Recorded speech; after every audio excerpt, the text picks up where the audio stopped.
বর্জ্যই সম্পদ একটি প্রতিবেদন। এ যেন রূপকথা রামখেল তিলক সিংয়ের গল্প, তবে একেবারে সত্যি। জঞ্জালকে সম্পদে রূপ দিচ্ছে কলকাতা পুরসভা। পরিকল্পনাও সুদূর প্রসারী।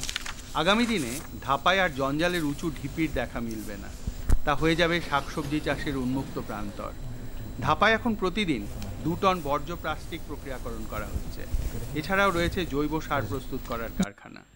প্রক্রিয়াকরণের পর সেখান থেকে বাজারজাতও করা হচ্ছে। এই লক্ষ্যে সব ওয়ার্ডে ওয়ার্ডে তৈরি হয়েছে কম্পোস্ট প্লান্ট। জঞ্জাল সংগ্রহ থেকে শুরু করে জঞ্জাল বহনের পদ্ধতিও গেছে বদলে।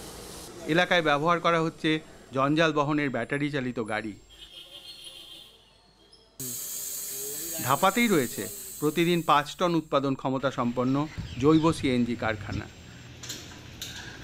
জঞ্জালের মধ্যে যে এত শক্তি লুকিয়ে আছে তা দেখলে রীতিমতো চোখ ধাঁধিয়ে যায়।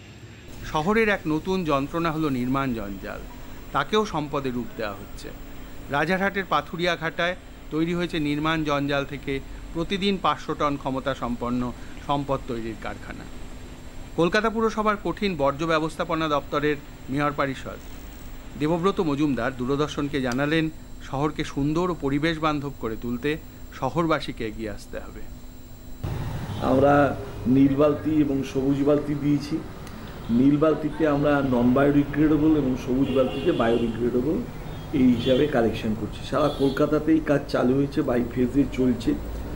তো অনেকটাই কাজ সফল হয়েছে। আরও আমরা বিভিন্ন মানুষকে, স্টেক হোল্ডারদেরকে একত্রিত করে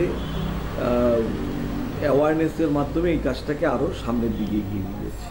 ধাপা দেখবেন এখন যাওয়ার সময় ইস্ট কলকাতায় ছোট ছোট টিলার মতন হয়েছিল আনট্রিটেড, আর এই সমস্ত গার্বেজ যেগুলোকে সয়েলটাকেও পর্যন্ত কন্টামিনেটেড করছিল। এখন সেইটাকে আমরা বায়োমাইনিং করে সেই ওয়েস্টগুলোকে পর্যন্ত আমরা রিপ্রসেসিং করছি।